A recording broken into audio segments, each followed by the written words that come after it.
Great Expectations by Charles Dickens. Volume 3, Chapter 15. It was one of those March days when the sun shines hot and the wind blows cold, when it is summer in the light and winter in the shade. We had our pea-coats with us, and I took a bag. Of all my worldly possessions, I took no more than the few necessaries that filled the bag. Where I might go, what I might do, or when I might return, were questions utterly unknown to me. Nor did I vex my mind with them, for it was wholly set on Provis's safety. I only wondered, for the passing moment, as I stopped at the door and looked back, under what altered circumstances I should next see those rooms, if ever. We loitered down to the temple stairs, and stood loitering there as if we were not quite decided to go upon the water at all. Of course, I had taken care that the boat should be ready and everything in order.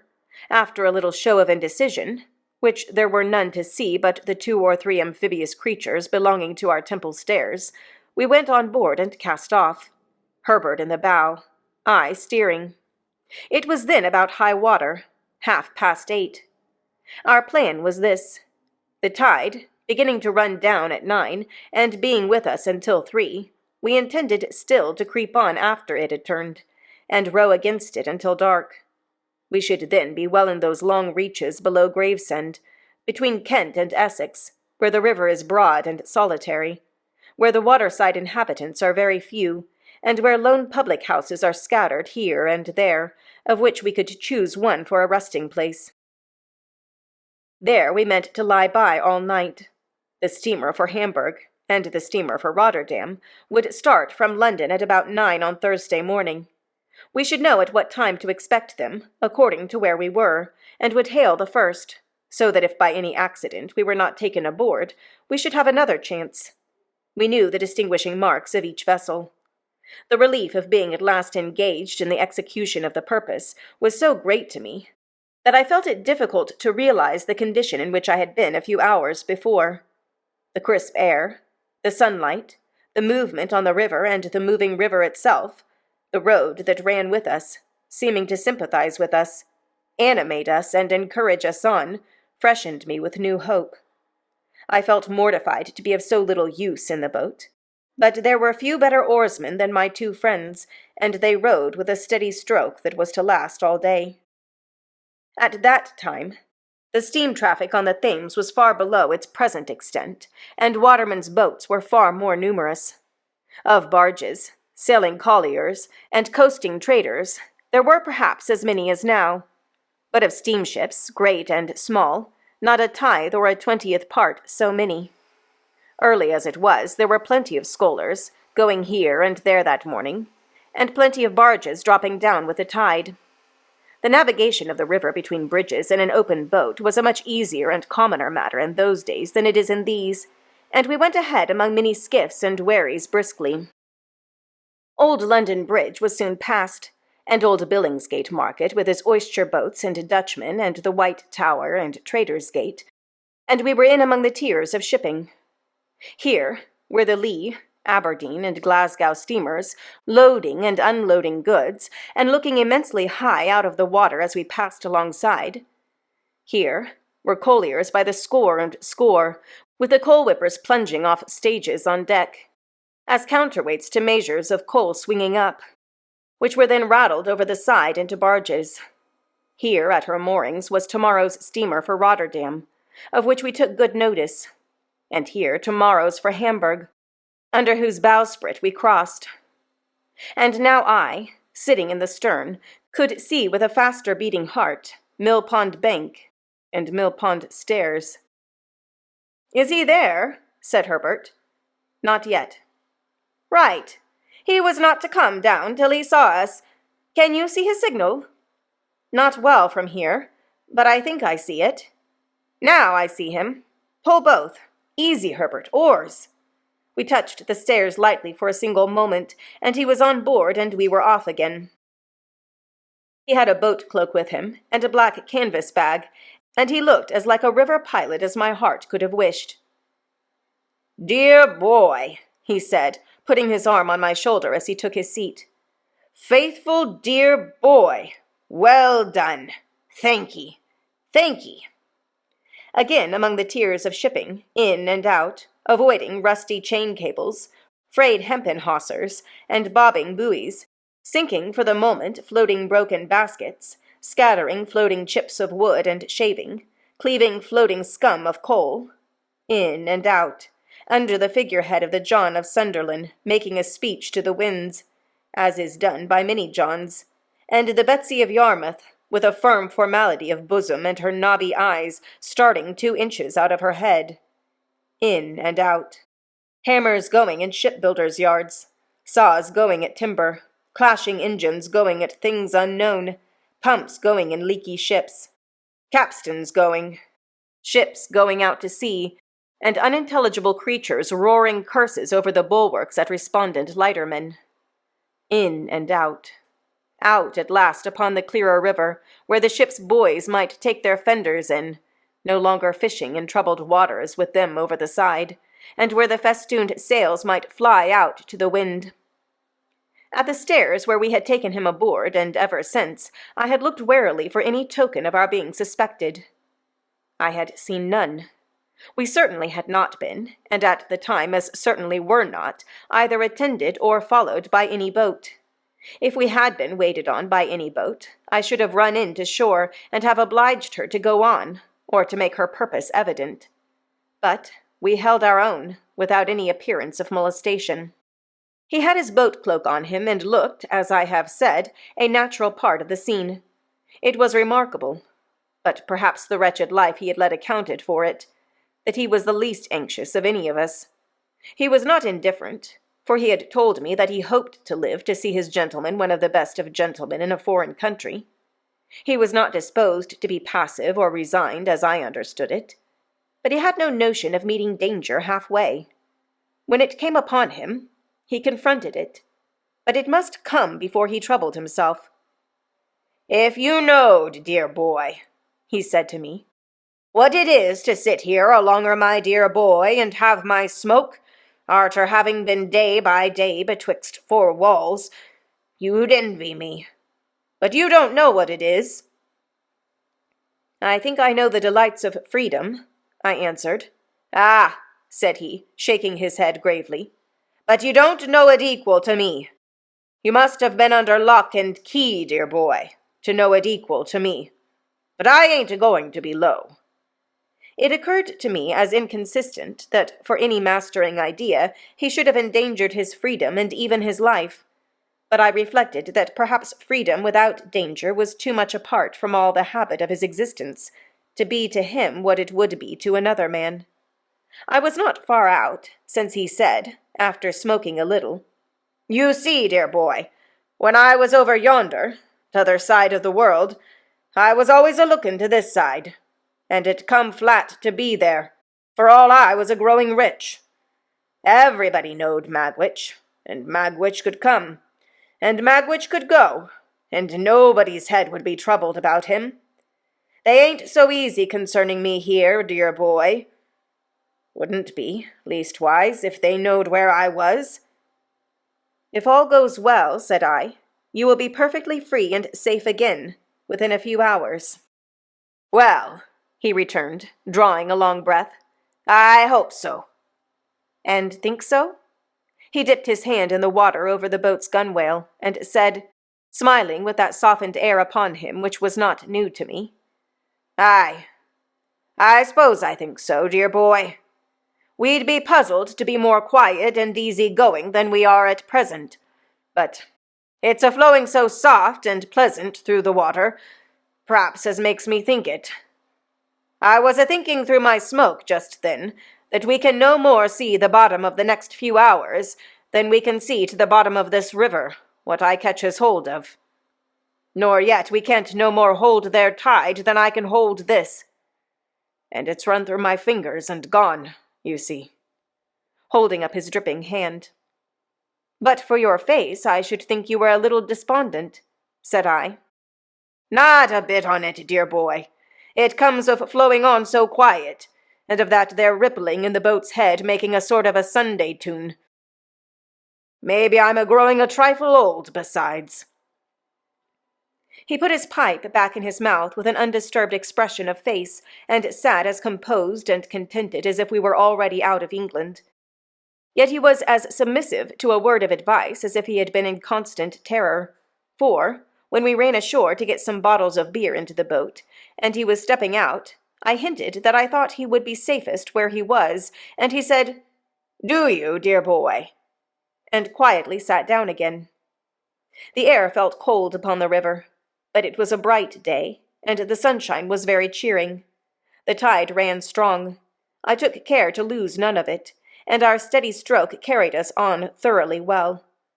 By imperceptible degrees, as the tide ran out, we lost more and more of the nearer woods and hills, and dropped lower and lower between the muddy banks, but the tide was yet with us when we were off Gravesend.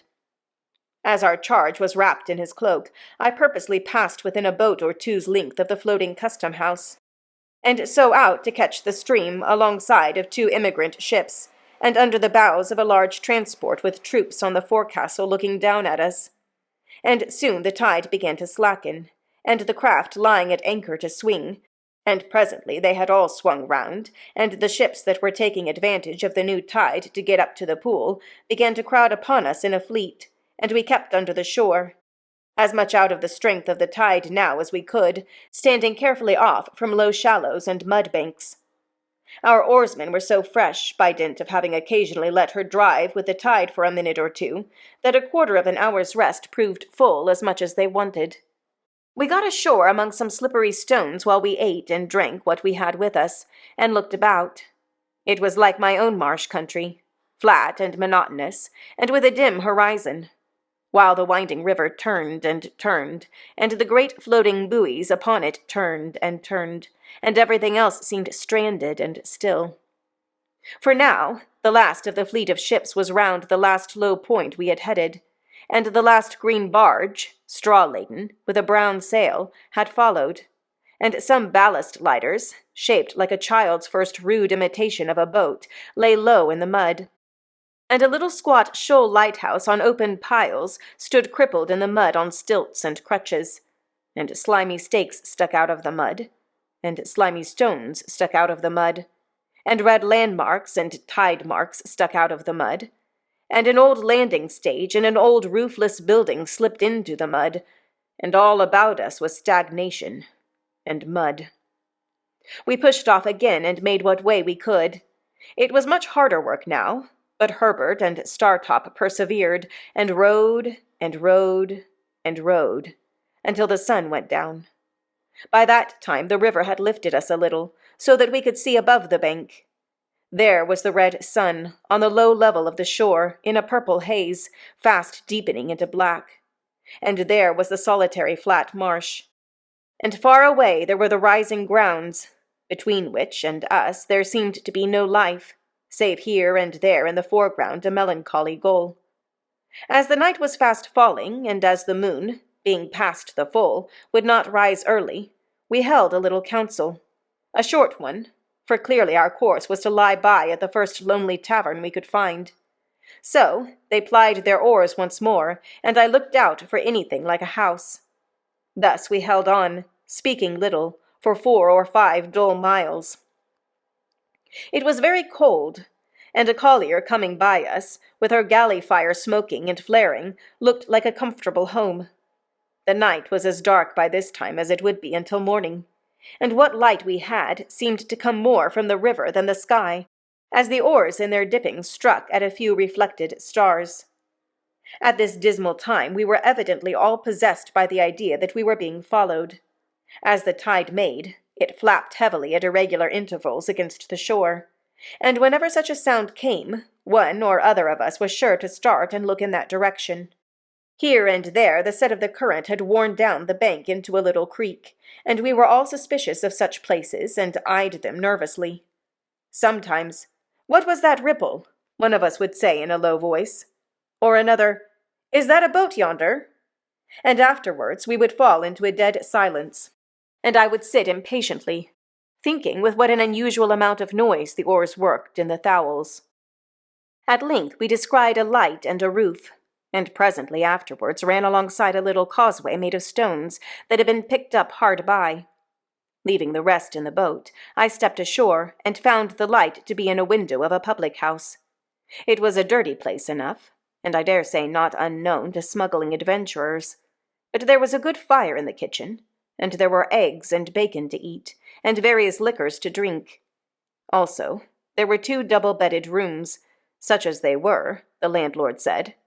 No other company was in the house but the landlord, his wife, and a grizzled male creature, the Jack of the little causeway, who was as slimy and smeary as if he had been low-water Mark II.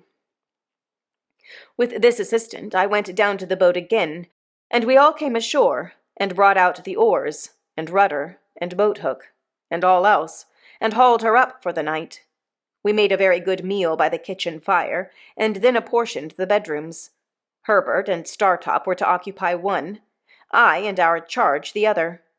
We found the air as carefully excluded from both as if the air were fatal to life, and there were more dirty clothes and bandboxes under the beds than I should have thought the family possessed. But we considered ourselves well off, notwithstanding, for a more solitary place we could not have found. While we were comforting ourselves by the fire after our meal, the Jack, who was sitting in a corner, and who had a bloated pair of shoes on, which he had exhibited while we were eating our eggs and bacon, as interesting relics that he had taken a few days ago from the feet of a drowned seaman washed ashore, asked me if we had seen a 4-oared galley going up with the tide. When I told him no, he said she must have gone down then, and yet she took up, too, when she left there.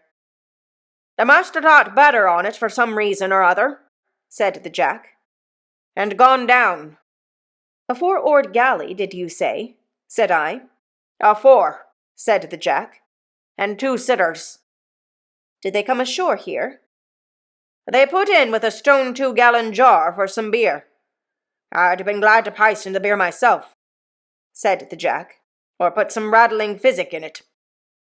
"Why?" "I know why," said the Jack. He spoke in a slushy voice, as if much mud had washed into his mouth. "He thinks," said the landlord, a weakly meditative man with a pale eye, who seemed to rely greatly on his Jack. "He thinks they was what they wasn't." "I knows what I thinks," observed the Jack. "You thinks customus, Jack?" "I do," said the Jack. "Then you're wrong, Jack." "Am I?" In the infinite meaning of his reply and his boundless confidence in his views, the Jack took one of his bloated shoes off, looked into it, knocked a few stones out of it on the kitchen floor, and put it on again. He did this with the air of a Jack who was so right that he could afford to do anything. "Why, what do you make out that they done with their buttons, then, Jack?" asked the landlord, vacillating weakly. "Done with their buttons," returned the Jack. "Trucked 'em overboard, swallered 'em, sewed 'em, to come up small salad. Done with their buttons." "Don't be cheeky, Jack," remonstrated the landlord in a melancholy and pathetic way. "A customus officer knows what to do with his buttons," said the Jack, repeating the obnoxious word with the greatest contempt. "When they comes betwixt him and his own light. A 4 and 2 sitters don't go hanging and hovering, up with one tide and down with another, and both with and against another, without there being customus at the bottom of it."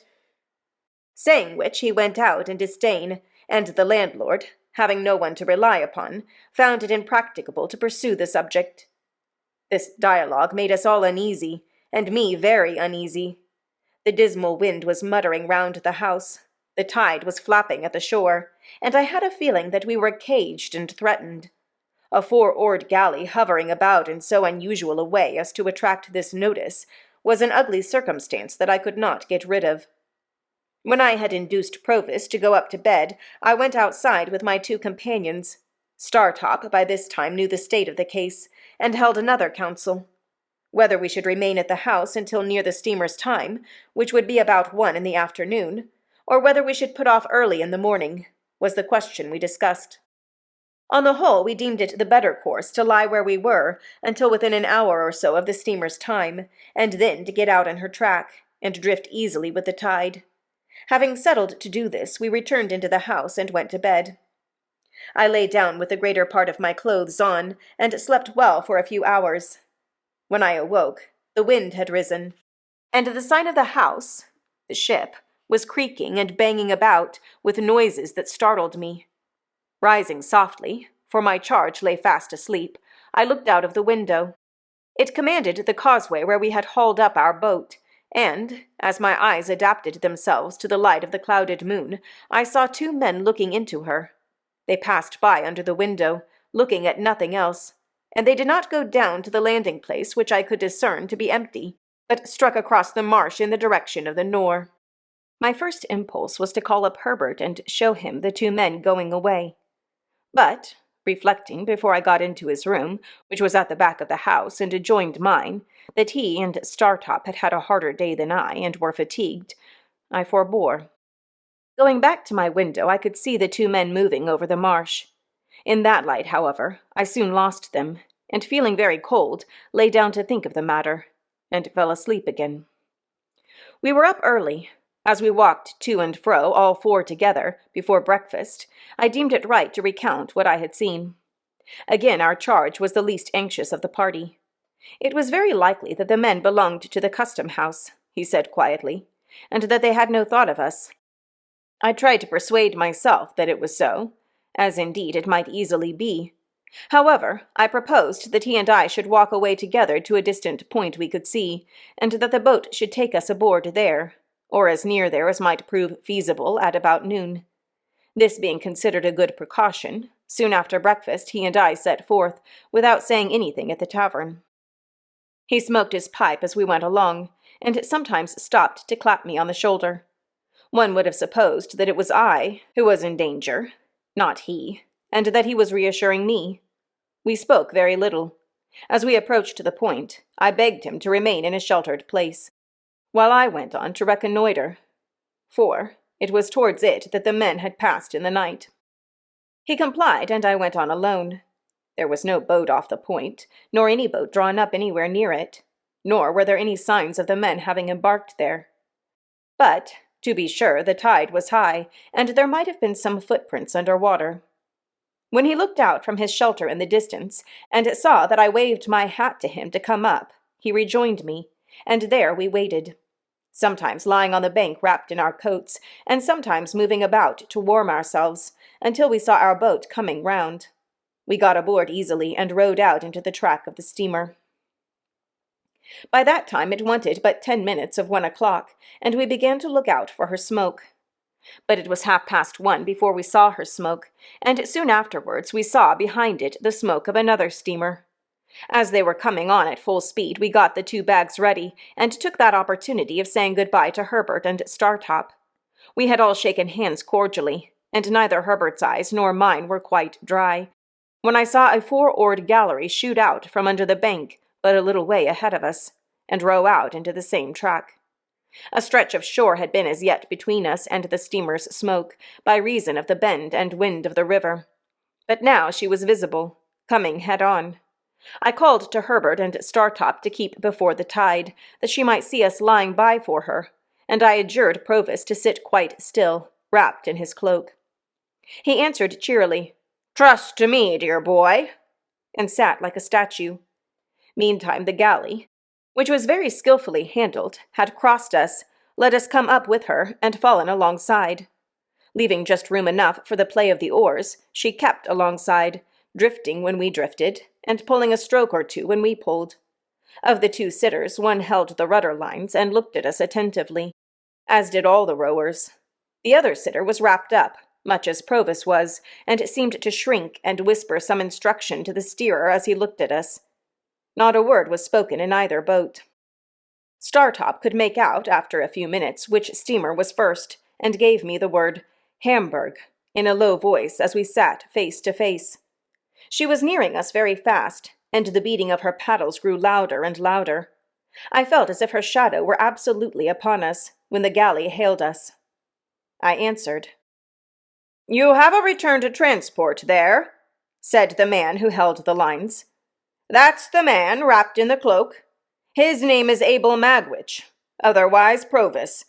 I apprehend that man and call upon him to surrender, and you to assist." At the same moment, without giving any audible direction to his crew, he ran the galley aboard of us. They had pulled one sudden stroke ahead, had got their oars in, had run athwart us, and were holding on to our gunwale, before we knew what they were doing. This caused great confusion on board the steamer, and I heard them calling to us, and heard the order given to stop the paddles, and heard them stop, but felt her driving down upon us irresistibly. In the same moment I saw the steersman of the galley lay his hand on his prisoner's shoulder, and saw that both boats were swinging round with the force of the tide, and saw that all hands on board the steamer were running forward quite frantically. Still, in the same moment I saw the prisoner start up, lean across his captor, and pull the cloak from the neck of the shrinking sitter in the galley. Still, in the same moment I saw that the face disclosed was the face of the other convict of long ago. Still, in the same moment, I saw the face tilt backward with a white terror on it that I shall never forget, and heard a great cry on board the steamer and a loud splash in the water, and felt the boat sink from under me. It was but for an instant that I seemed to struggle with 1,000 mill-whirs and 1,000 flashes of light. That instant past, I was taken on board the galley.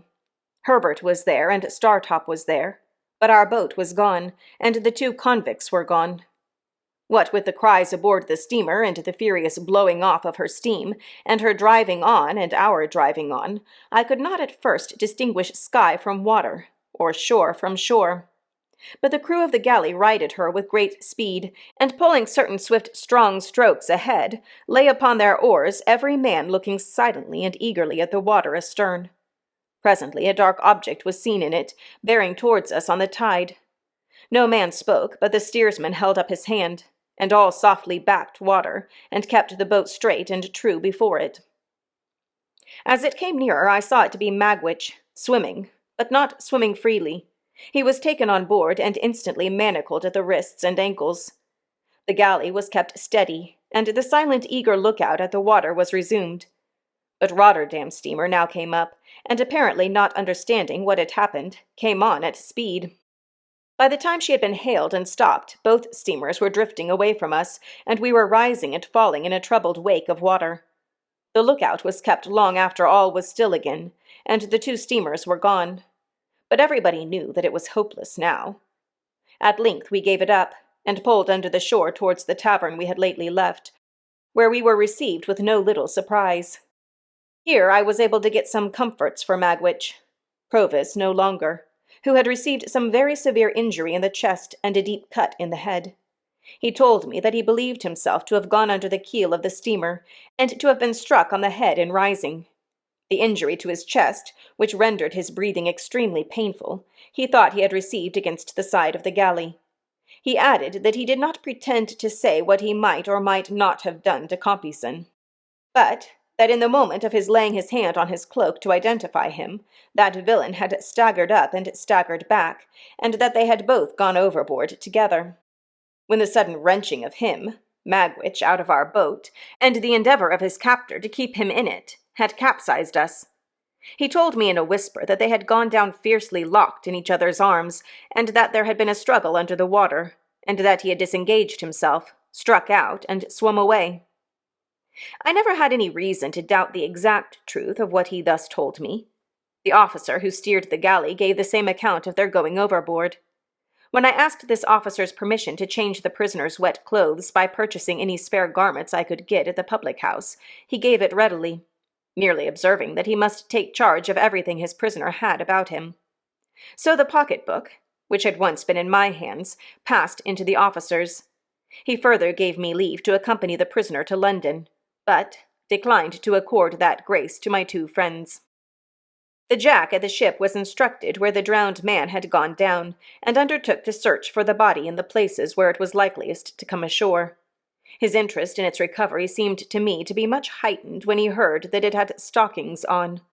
Probably it took about 12 drowned men to fit him out completely, and that may have been the reason why the different articles of his dress were in various stages of decay. We remained at the public house until the tide turned, and then Magwitch was carried down to the galley and put on board. Herbert and Startop were to get to London by land as soon as they could.